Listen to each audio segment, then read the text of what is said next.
The ancient being known as Keeper Threenox floated in the observation chamber of the New Sol space station. Its crystalline body pulsed with dim blue light, a sign of deep worry among the Valkorian people. Through the massive viewport, Earth hung like a blue jewel against the black of space, but Threenox barely noticed the beauty. Time was running out. Ambassador Kim Daeho entered the chamber with measured steps. He had been dealing with alien species for 20 years, but the Valkorians still amazed him. Threenox stood nearly 3 meters tall, its body made of what looked like living crystal that changed colors with its emotions. Right now, those colors were all shades of blue and gray, the colors of sadness and fear. Ambassador Kim, Threenox spoke without moving what humans might call a mouth. The words formed directly in Daeho's mind, clear and precise. "Thank you for agreeing to meet with me." Daeho bowed slightly. A gesture he had learned showed respect to many alien species. "Keeper Threenox, your message said this was a matter of great importance. How can humanity help the Valkorian people?" The crystal being's light dimmed further. "We are dying, Ambassador. Not from war or disease, but from time itself. Our sun has begun to die, and the radiation storms have made our homeworld impossible to live on." Daeho felt his heart sink. He had heard rumors about the Valkorian crisis, but seeing the ancient being's distress made it real. "How many of your people escaped?" "Only I remain of the adults," Threenox replied. "But there is hope. We have 12 young ones still in their egg state. They are our future, our only chance to continue as a species." The ambassador leaned forward. "What do you need from us?" Threenox's form shifted, colors swirling faster now. "The young ones must incubate for 50 Earth years before they can hatch. During this time, they need very specific conditions. The temperature must stay exactly at 47.3 degrees Celsius. The atmosphere must contain precise amounts of xenon gas. They cannot be exposed to any electromagnetic radiation stronger than what your planet naturally produces." Daeho nodded, taking mental notes. These requirements sounded challenging but not impossible. "We have advanced environmental control systems. I think we could manage these conditions." "There is more," Threenox continued. "Each egg needs a space the size of what you call a football field. The chamber must be completely sealed from outside contamination. The monitoring equipment must never fail, not even for a moment. If any egg is exposed to wrong conditions for more than 6 hours, the young one inside will die." The ambassador felt his confidence wavering. 12 facilities, each the size of a small building, maintained perfectly for 50 years. The cost would be enormous. "Keeper Threenox, these requirements are very demanding. Have you approached other species with this request?" The Valkorian's light grew dimmer. 17 other species have already refused us, Ambassador. The Altarians said the resource cost was too high. The Centaurian Collective told us they could not commit to such a long project. The Etherian councils called it impractical. Daeho understood now why Threenox looked so desperate. 17 refusals from some of the galaxy's most advanced civilizations. What did they say exactly? The Altarians calculated that caring for our young would cost them 3 billion credits per year. They said it was not worth the investment for a species they barely knew. Threenox's voice carried deep sadness. The Centaurians were more direct. They said 50 years was longer than their current government would last, so they could not make such promises. And the Etherians? They spent months studying our request. In the end, they said that while they felt sympathy for our situation, the practical challenges were too great. They offered to help us find another solution instead. Daeho walked to the viewport and looked down at Earth. Somewhere down there, billions of humans went about their daily lives, unaware that the survival of an entire alien species might soon depend on them. Keeper Threenox, I must be honest with you. What you're asking would require resources and commitment on a scale humanity has rarely attempted. We would need to build 12 separate facilities, staff them continuously, and maintain them perfectly for half a century. I understand, Threenox replied quietly. If you must refuse like the others, I will accept your decision. But please know that these 12 young ones represent 10,000 years of Valkorian history. We are not just asking you to save individual lives. We are asking you to save our entire culture, our knowledge, our way of being. The ambassador turned back to face the alien being. Something in Threenox's words touched him deeply. Tell me about your young ones. What are they like? For the first time since the meeting began, Threenox's colors brightened slightly. In their egg state, they are pure potential. Each one will grow to become a being of great wisdom and power. Valkorians live for thousands of years, and we spend centuries learning and exploring. We are explorers, philosophers, artists in ways your species might understand. What will they need after they hatch?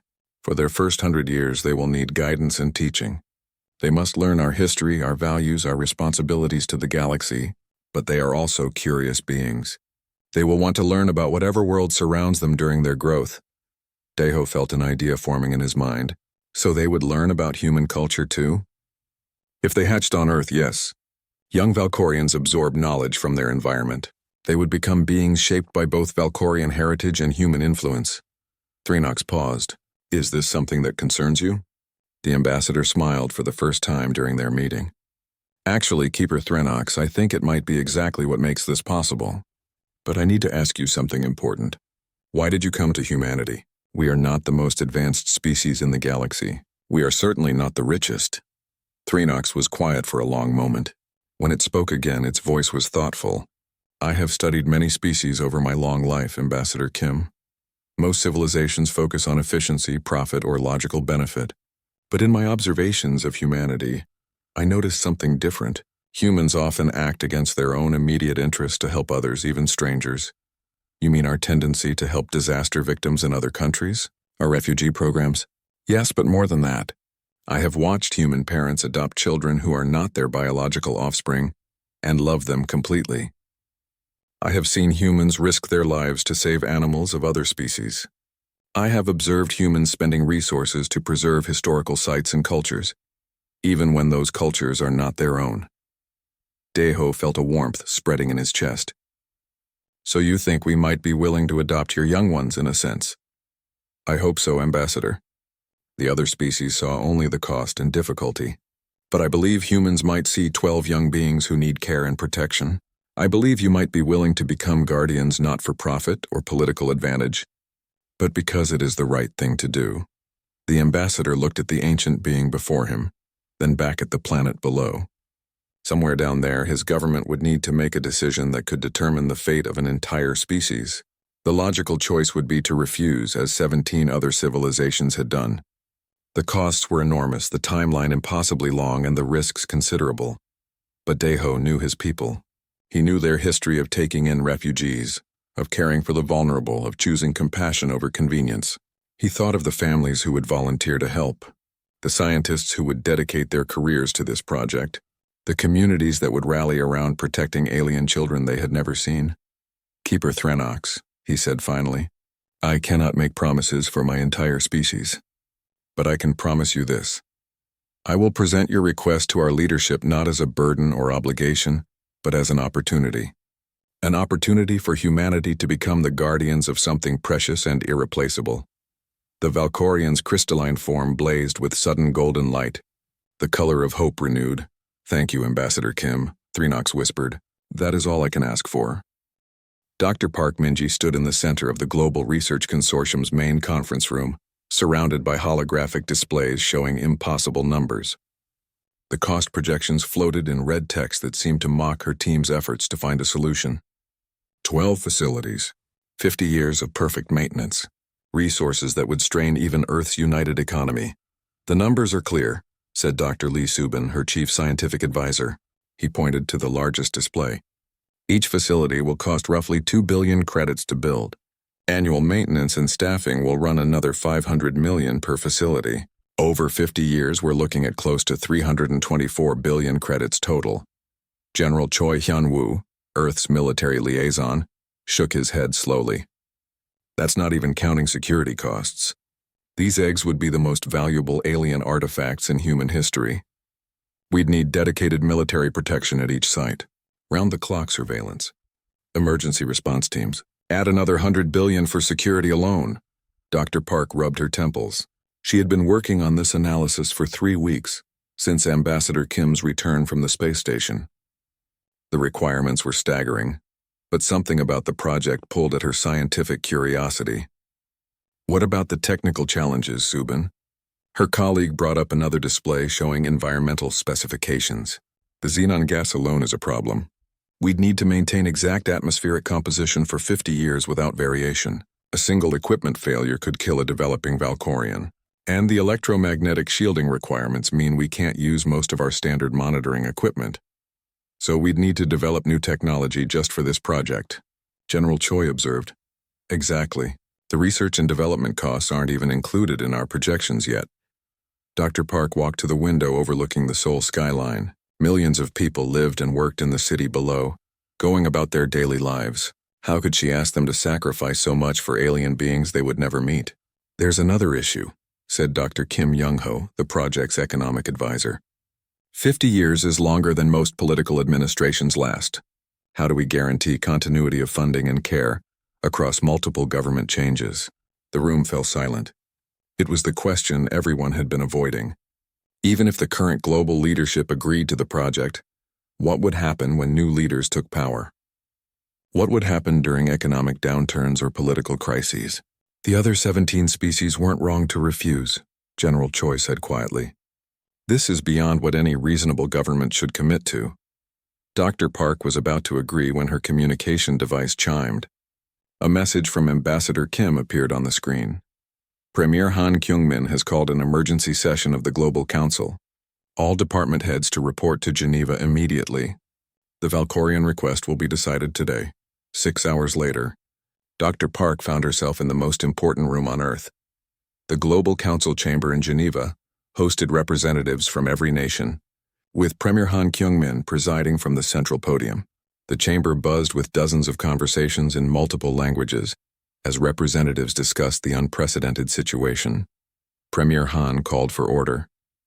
Members of the council, we face a decision that will define humanity's place in the galactic community. Dr. Park Minji will present the technical analysis. Dr. Park approached the podium, her hands slightly shaking.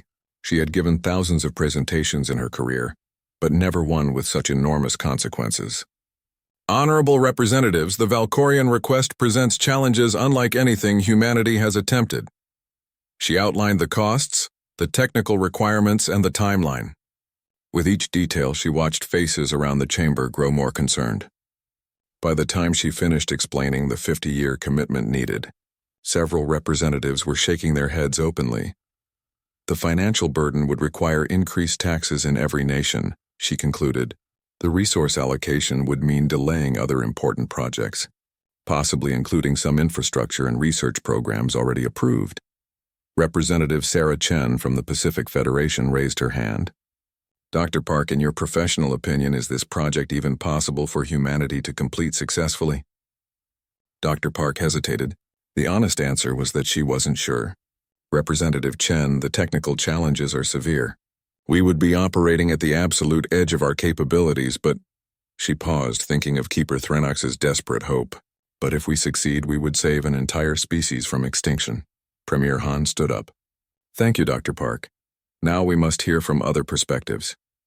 He gestured to General Choi. General, what are the security implications? Protecting 12 highly valuable alien artifacts across multiple continents for 50 years would require a major commitment of military resources, the general replied. However, it's not impossible. We've protected important sites for longer periods in human history. Dr. Kim Young-ho, the economic impact? The economic advisor looked grim. Premier, the costs are enormous. However, they're spread over 50 years and across all nations. If every country contributes according to their economic capacity, the individual burden becomes manageable. Difficult, but manageable. Premier Han nodded slowly. And now we come to the essential question. Should humanity accept this responsibility? The chamber erupted in debate. Representative after representative stood to voice concerns. The Russian delegate worried about the long-term political commitment. The African Union representative questioned whether the resources might be better spent on Earth's own problems. The European Federation delegate asked what humanity would gain from such an enormous investment. Then Ambassador Kim Dae-ho stood up. The chamber quieted, knowing he had spent the most time with Keeper Thrennox. Fellow representatives, he began. I want to tell you what I learned about the Valkyrian people. They are not asking us for charity. They are asking us to become guardians of something irreplaceable. Imagine if Earth faced destruction and we had to trust our children to an alien species. What kind of beings would we want caring for them? He paused, letting his words sink in. Keeper Threenox chose humanity not because we are the richest or most advanced species in the galaxy. 17 more powerful civilizations have already refused. Threenox came to us because in studying our history, they saw something unique. They saw a species willing to sacrifice for others, even strangers. The chamber was completely quiet now. Representatives, we have always defined ourselves by how we treat those who cannot protect themselves. Every nation here has stories of caring for refugees, of adopting orphans, of preserving cultures that were not our own. The Valkorians are asking us to be who we have always claimed to be. Representative Maria Santos from the South American Alliance stood up.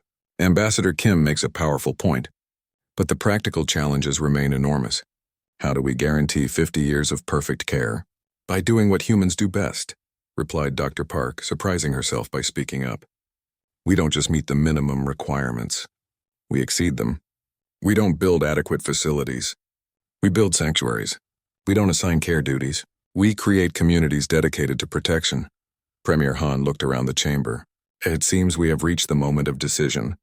All those in favor of accepting the Valkorian guardianship request. Hands began to rise around the chamber. Slowly at first, then faster. Dr. Park held her breath as she counted. More than half.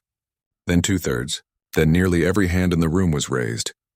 The motion passes overwhelmingly, Premier Han announced. But I propose we do more than simply accept. I propose we show the galaxy what human guardianship really means.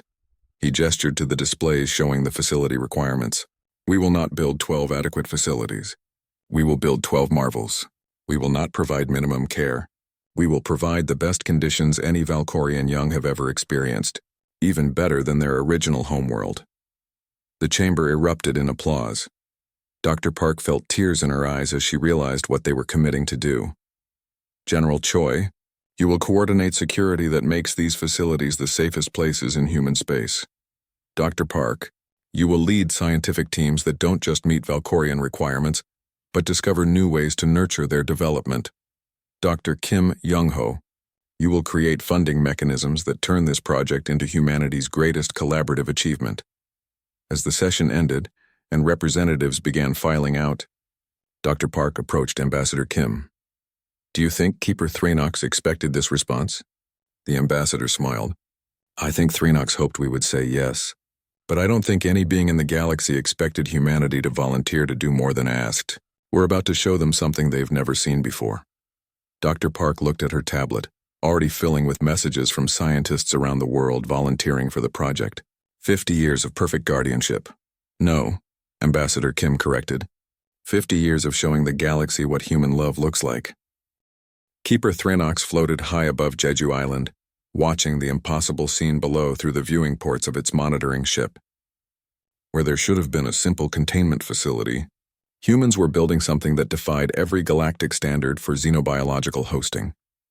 Engineer Ko Sung-hoon stood knee-deep in volcanic soil, directing the placement of the foundation systems, but these weren't the sterile metal structures Threenox had seen on 17 other worlds. The humans were creating something that looked almost organic, as if it was growing from the Earth itself. The atmospheric systems are integrated into living walls, Sung-hoon explained to his team, pointing to the curved structures rising around the central chamber. Dr. Yoon Chae-young's botanical team has developed plants that will naturally regulate the xenon levels, while providing visual beauty for the developing Valkorian. Threenox pulsed with confusion. Visual beauty? The requirement was for precise atmospheric control, nothing more. Yet the humans were creating gardens inside a containment facility. Dr. Yoon Chae-young walked through what would become the egg chamber, her hands gently touching the specially developed plants growing along the walls. These weren't Earth plants anymore. Through careful genetic modification, her team had created hybrid organisms that could process xenon gas exactly as needed, while producing the most beautiful flowers the galaxy had ever seen. The young Valkorian will develop in a garden, not a laboratory, she explained to the international inspection team. Our research shows that developing beings respond positively to natural beauty. Why give them sterile walls when we can give them art? The inspection team included representatives from other galactic species, sent to observe humanity's unprecedented undertaking. The Altarian observer, a tall being with silver skin, looked puzzled. Dr. Yoon, this facility will cost 3 times more than necessary. Why do humans choose inefficiency? Dr. Yoon smiled. Honored Altarian, we don't see beauty as inefficient. We see it as essential. The young Valkorian will spend 50 years in this space. We want those years to be filled with wonder, not just survival. Across the world, similar scenes played out at 11 other locations. In the Australian outback, Dr. Nam Ji-hoon was integrating the facility into Ularu's ancient landscape, creating a structure that honored both the sacred, Aboriginal land and the Valkorian young who would develop there. We're not building on this land, he explained to the Aboriginal elders who had agreed to the project. We're building with it. The facility will become part of the landscape, protected by it and protecting it in return. The Brazilian facility, rising in the Amazon rainforest under Dr. Shin Yoonji's direction, was even more ambitious. Instead of clearing jungle for construction, her team was creating a canopy-level structure that existed in harmony with the forest ecosystem. The Valkorian young will develop surrounded by Earth's greatest biodiversity, Dr. Shin told the Environmental Impact Committee. They'll learn about life in its richest form while their own life takes shape.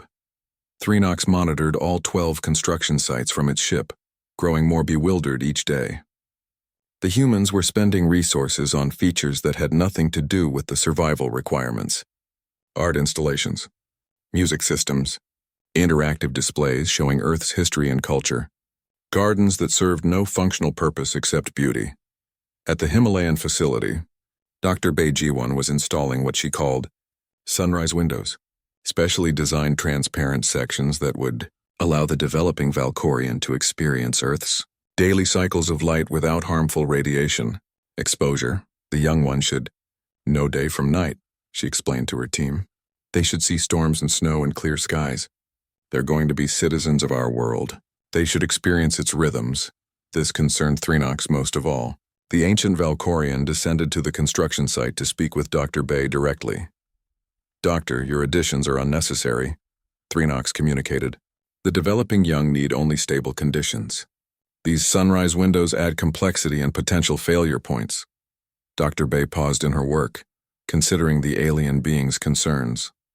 Keeper Threenox, may I ask you something? What was it like when you were young on your homeworld? The question surprised Threenox. I developed in the crystal caves beneath our world's surface. I experienced the singing of the crystal formations, the gentle warmth from our planet's core, the wisdom light of my elders teaching me. So you had beauty and wonder and learning during your development? Yes, but that was our natural environment. You are creating artificial beauty. It serves no survival function. Dr. Bae smiled gently. Keeper Threenox, beauty and wonder aren't artificial just because we create them. Your crystal caves were beautiful. Our gardens are beautiful. Both nurture the spirit of developing young ones. We want your children to have what you had. Not just life, but a rich life worth living. Threenox retreated to its ship to consider this. The concept was foreign to most galactic civilizations. Efficiency and survival were the priorities for guardianship.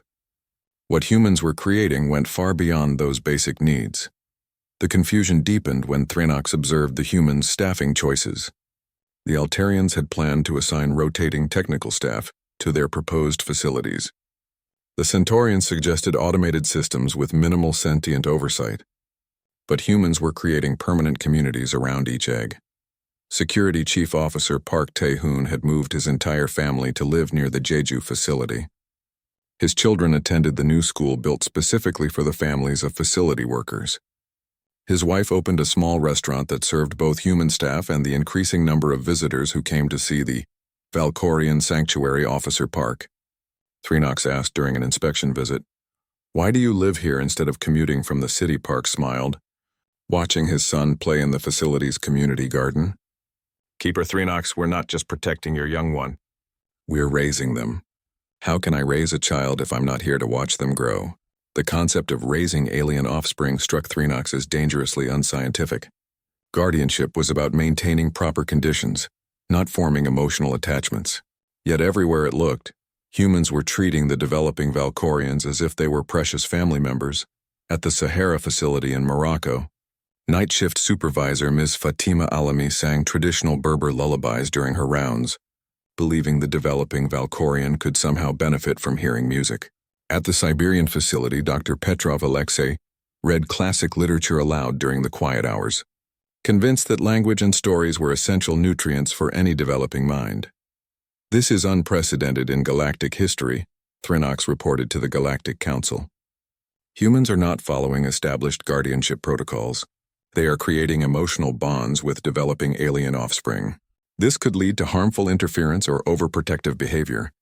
But as months passed and the facilities neared completion, Thrinox began to notice something remarkable. The redundant safety systems humans had built into their beautiful facilities were far superior to standard galactic requirements. The artistic elements were actually serving practical functions. The decorative plants regulated atmosphere better than machines. The music systems could detect acoustic anomalies that indicated equipment problems. The sunrise windows allowed for visual monitoring without intrusive scanning. Most surprisingly, the human communities around each facility were providing a level of security no military force could match. Thousands of humans now had personal investments in protecting each Valkorian young.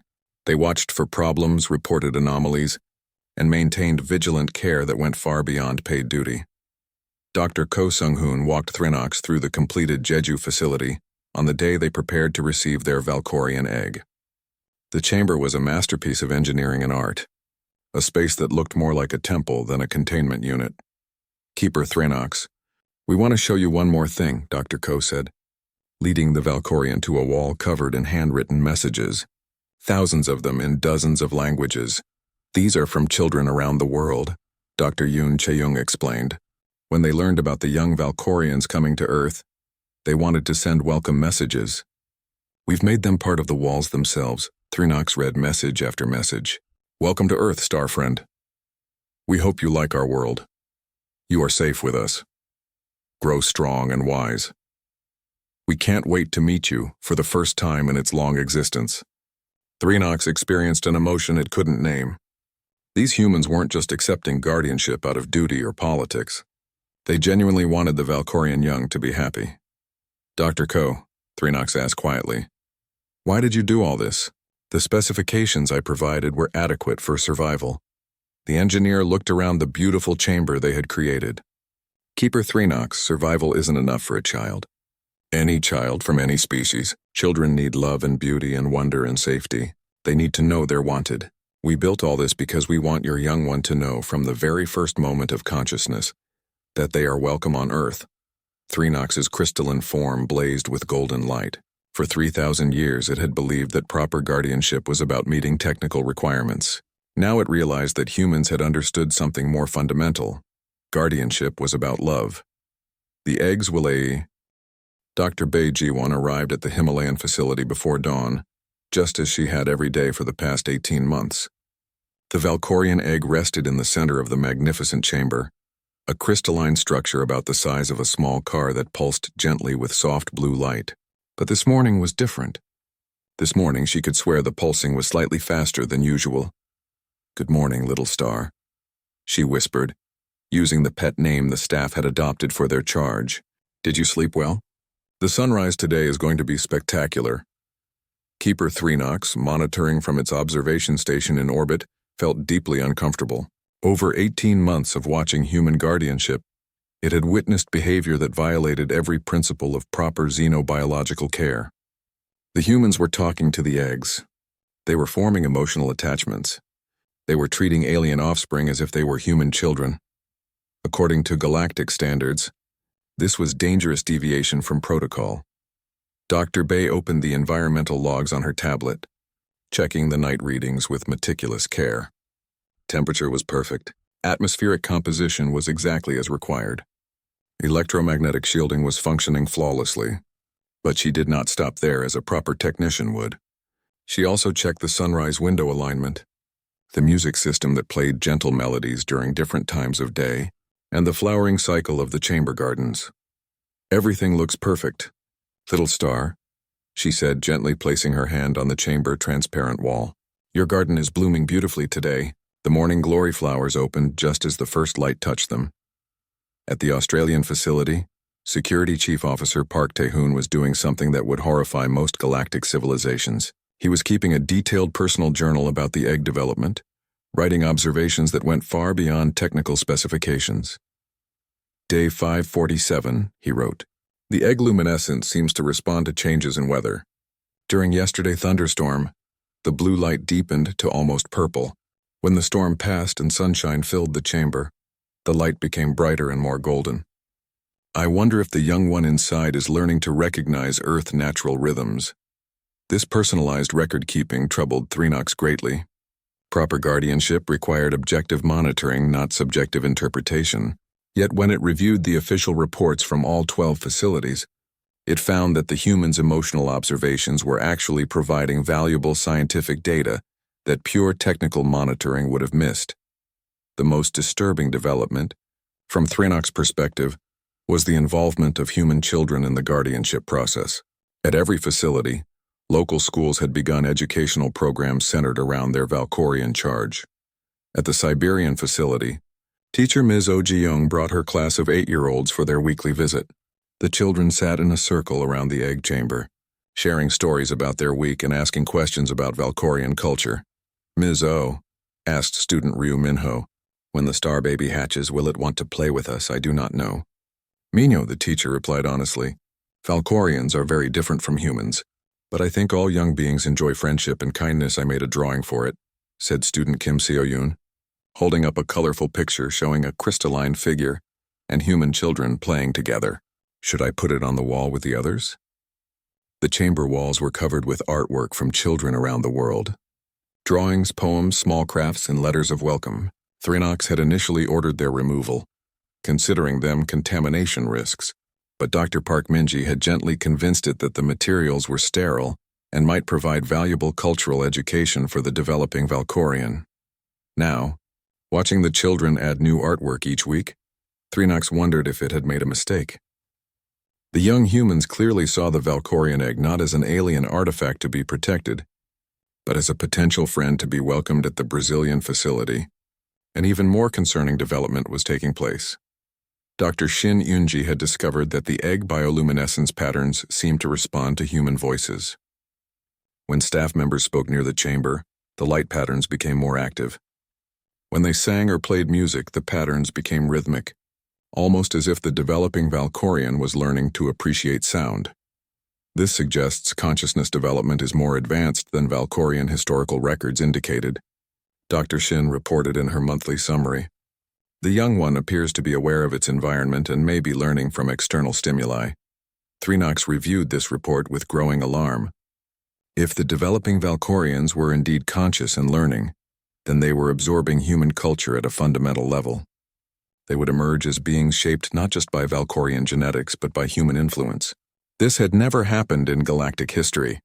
The situation at the Sahara facility pushed Threenox's concerns to a breaking point. Night supervisor Ms. Fatima Alami had noticed that the egg light patterns were different during sandstorms. During her research, she discovered that Valkorian eggs on their homeworld had experienced similar environmental variations. Instead of simply maintaining stable artificial conditions, she began allowing careful, controlled variations that mimicked natural Valkorian development cycles. The young one needs to experience change and challenge, she explained to Threenox during a direct communication. Perfect stability is not natural for any developing being. We are teaching it to adapt and grow stronger. This represented a fundamental departure from the guardianship requirements Threenox had specified. Yet the egg development indicators showed remarkable health and vitality. The human modifications were not harming the young Valkorian. They were enhancing its development beyond anything seen in recorded history. But the most shocking breach of protocol occurred at the Jeju facility, where engineer Ko Sung-hoon had begun bringing his infant daughter to work. The human baby presence seemed to fascinate the Valkorian egg, which would pulse with gentle colors whenever the child was nearby. "Keeper Threenox," Ko explained during a heated discussion, "I think our young ones recognize each other. Both are developing, both are learning. There is no harm in letting them grow up aware of each other." "Engineer Ko, this is completely outside acceptable parameters," Threenox protested. "You are allowing unpredictable human variables to influence Valkorian development." "Yes," Ko replied simply. "And is that not exactly what you wanted when you chose humanity as guardians? You could have built sterile incubation facilities on any uninhabited planet. You came to us because you wanted your young ones to grow up among people who would care for them." Threenox found itself unable to argue with this logic. The ancient Valkorian had indeed chosen humanity specifically because of their capacity for emotional bonds across species lines. But seeing it in practice was more overwhelming than anticipated. The most profound realization came during Threenox's visit to the Antarctic facility, humanity's most isolated guardianship site. Despite the harsh environment and minimal staff, the humans had created the same atmosphere of devoted care found at every other facility. Dr. Chen Liwei, the facility chief caretaker, lived alone with the egg for months at a time, with only occasional supply drops and communication with the outside world. Yet he maintained not just the technical requirements but also the full range of enrichment activities humans had added to proper guardianship. "Do you not find this lonely, Dr. Chen?" Threenox asked. "Isolated here with only an alien egg for company, Doctor." Chen smiled, looking at the softly glowing egg in its beautiful chamber. "Keeper Threenox, I am not alone. I am raising a child. Every day I see changes in the light patterns, responses to my voice, reactions to the music and stories I share. This young one is already a person, just one who has not hatched yet." The doctor showed Threenox his detailed logs, filled with observations about the egg responses to different stimuli, its apparent preferences for certain types of music, its excitement during aurora displays visible through the facility windows. "Look at this pattern." Dr. Chen pointed to a section of his notes. "This is how the light changes when I play classical earth music.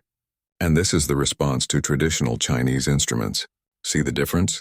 Our young one is developing preferences, personality traits, individual responses. This is not just biological development. This is the growth of a unique being shaped by both Valkorian heritage and human culture." Threenox studied the data with growing amazement. The developing Valkorians were not just surviving in human care. They were thriving in ways that surpassed anything from their species' history. The emotional investment humans showed was not compromising proper guardianship. It was enhancing it beyond what pure technical care could achieve. But the most remarkable discovery came when Threenox began comparing data across all 12 facilities. Each developing Valkorian was showing unique personality traits based on their local human communities. The egg in Korea responded most strongly to traditional music and showed excitement during festivals. The one in Brazil had developed what appeared to be a preference for rainforest sounds and seemed to pulse in rhythm with natural cycles. The Sahara facility, Valkorian, had adapted to desert day-night cycles in ways that exceeded normal Valkorian development patterns. The Antarctic egg showed unprecedented resilience and seemed to find aurora displays particularly stimulating. Each young one.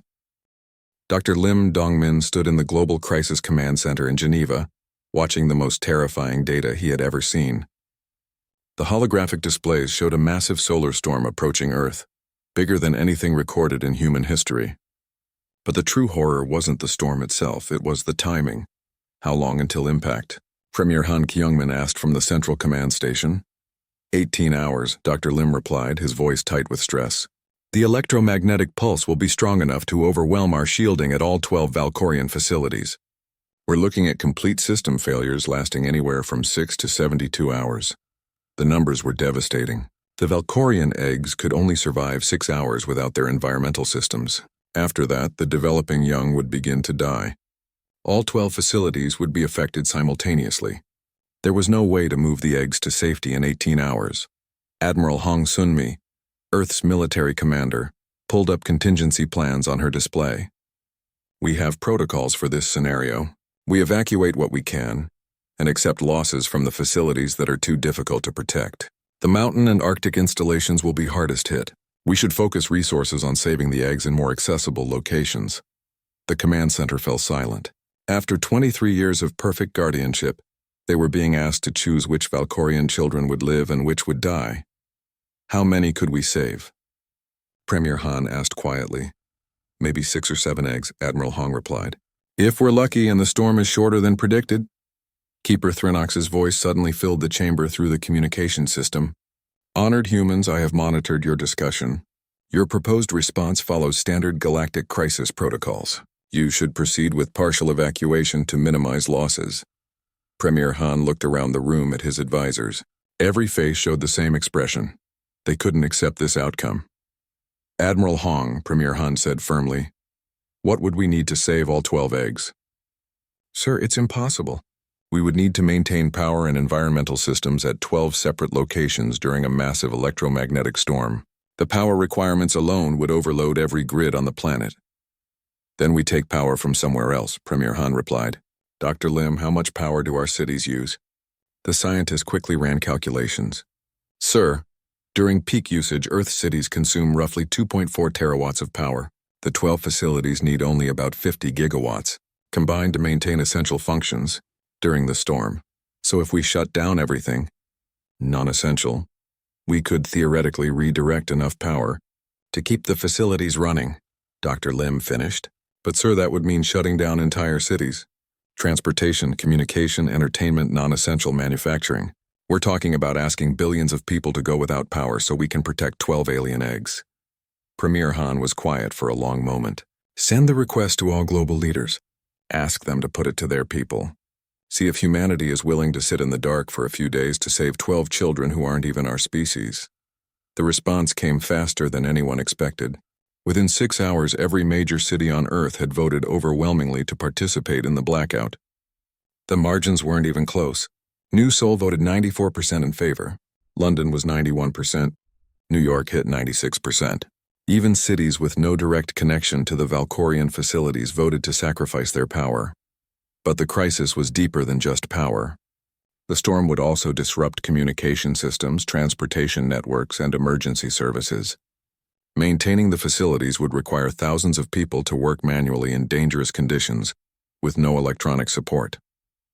At the Jeju facility, engineer Ko Sung-hoon addressed a crowd of volunteers who had gathered despite the approaching storm. I won't lie to you, he told them. The next 72 hours will be dangerous. We'll have no power grid, no communication with the outside world, and no electronic backup systems. We'll be operating everything by hand in conditions that could kill us. He looked at the faces before him. Neighbors, friends, people who had watched over the Valkorian egg for 23 years. If anyone wants to leave, now is the time. No one will think less of you. Not a single person moved. Shop owner Kwon Ji-sung stepped forward. Engineer Ko, that egg has been part of our community for over 20 years. We've watched it grow, celebrated its progress, worried about its health. You think we're going to abandon our child now? Teacher Anmira nodded firmly. My students have been drawing pictures for that young one since they were babies themselves. Some of them are adults now with children of their own. This isn't just about protecting an alien. This is about protecting family. Similar scenes played out at all 12 facilities. At the Amazon site, entire villages volunteered to help maintain the facility during the storm.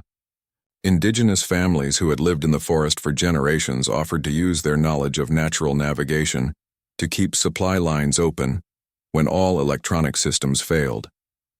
The Kang family, who ran a small restaurant near the Siberian facility, loaded their truck with food and supplies. Dr. Petrov and his team will need to eat, Mrs. Kang explained to her children. And if they're working around the clock to save our star child, we're going to make sure they're fed. At the Himalayan facility, the crisis became even more desperate. The mountain location made manual supply delivery almost impossible during normal weather. During an electromagnetic storm, it would be deadly. Dr. Bae Ji-won received word that she and her small team would have to maintain the facility completely alone for the entire storm duration. No supplies, no communication, no help if something went wrong. Local villager Kim Woo-jin, a mountain guide who had helped with facility construction years earlier, arrived with a team of experienced climbers. Dr. Bae, you saved our village children from the avalanche 5 years ago. Now we save your star child. Woo-jin, the storm will make climbing impossible. You could die trying to reach him, maybe, the guide replied with a grin. But that young Valkorian is part of our mountain now. Mountains protect what belongs to them. As the storm approached, Keeper Threenox watched humanity's response with complete bewilderment. The logical response was to accept partial losses and save what could be saved easily. Instead, billions of humans were voluntarily giving up their comfortable lives to save 12 alien children they had never seen. The storm hit Earth like a cosmic hammer. Within minutes, power grids across the planet went dark. Communication satellites fell silent. Transportation systems stopped working. For the first time in centuries, human civilization looked like it had stepped backward into a pre-technological age. But in 12 locations around the world, Small lights continued to burn. At the Australian facility, Dr. Nam Ji-hoon and his team operated backup generators by hand when the automatic systems failed. They worked in shifts with volunteers from the local Aboriginal communities spelling them when exhaustion set in. The young one's light is getting dimmer, reported facility nurse Dr. Seo Youngjae during the second day. The environmental systems are struggling. Then we work harder, Dr. Nam replied, manually adjusting atmospheric controls that were designed to be operated by computer.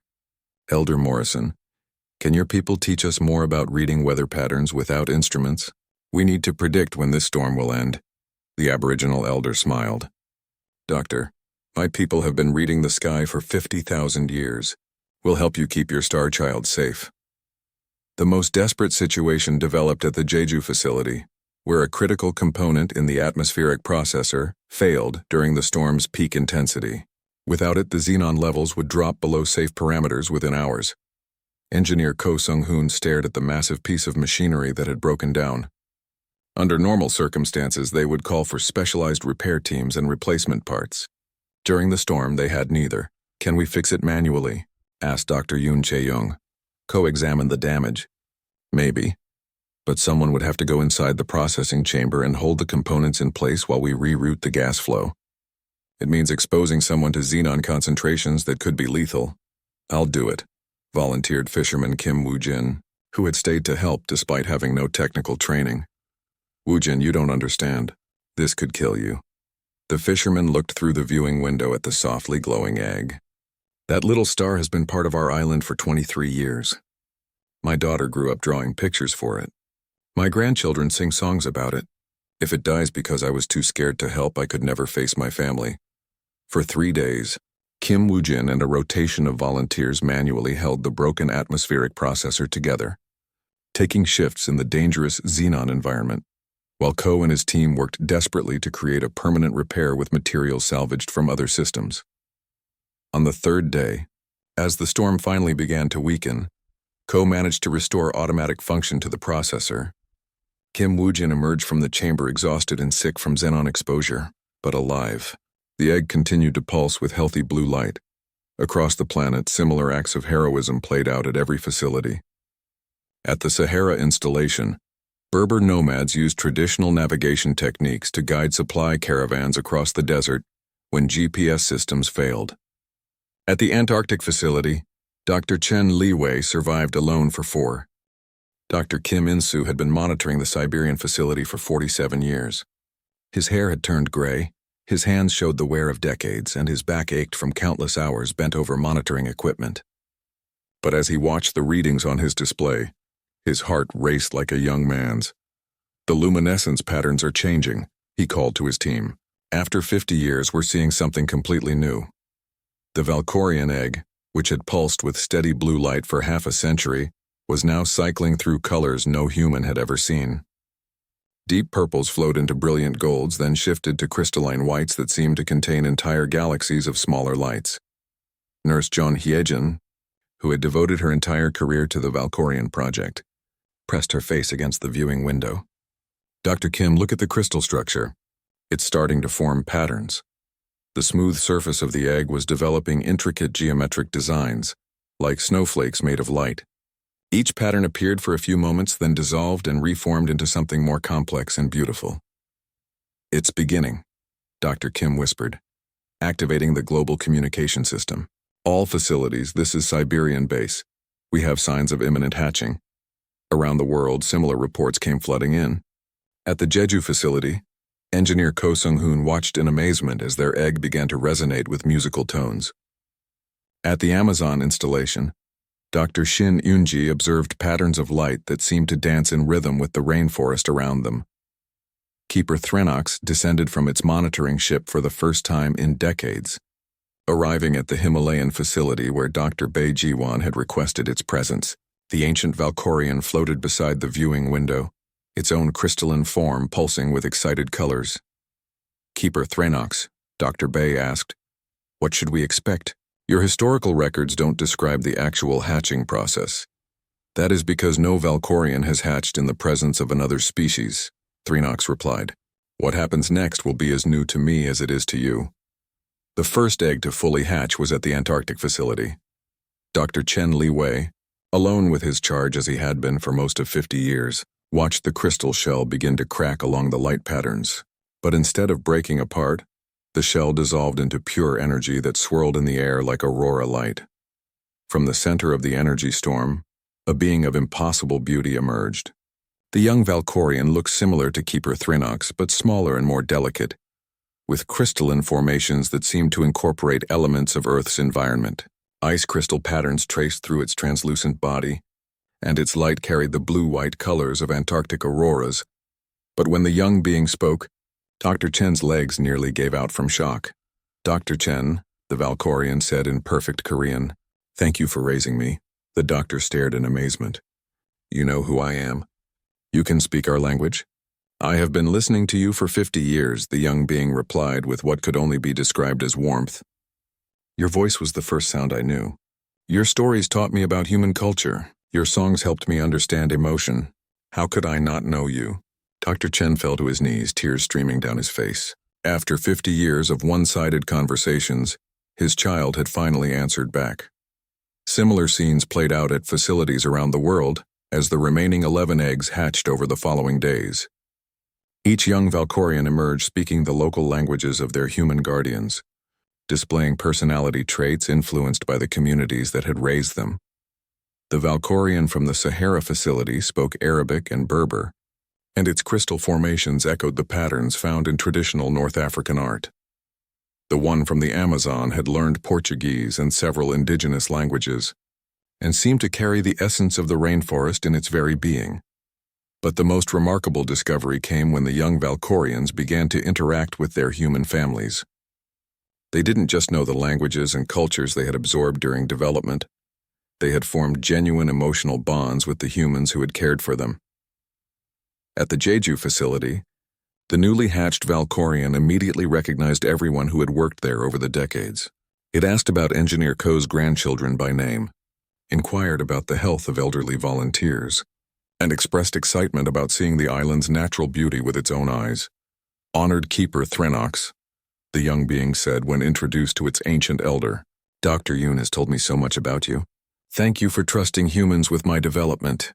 Thrinox pulsed with confused colors. "Young one, do you not wish to return to traditional Valkorian ways, to learn the ancient knowledge of our people?" "Oh yes," the young Valkorian replied enthusiastically. "I want to learn everything about our heritage, but I also want to continue learning about human culture. This is my home too now." The conversation that followed revolutionized Thrinox's understanding of what had occurred during the 50-year guardianship. The young Valkorians weren't just biologically mature, they were culturally hybrid beings who belonged to both species simultaneously. "We are Valkorian in our essence," explained the young one from the Himalayan facility, who had begun calling itself Mountain Touched by Stars in traditional Valkorian naming style. "But we are also human in our hearts. We learned love from Dr. Bay. We learned dedication from the volunteers. We learned community from the families who made us part of their lives." "Does this trouble you?" asked another young Valkorian, mind shaped by kindness from the Brazilian facility. "Are we disappointments as Valkorian offspring?"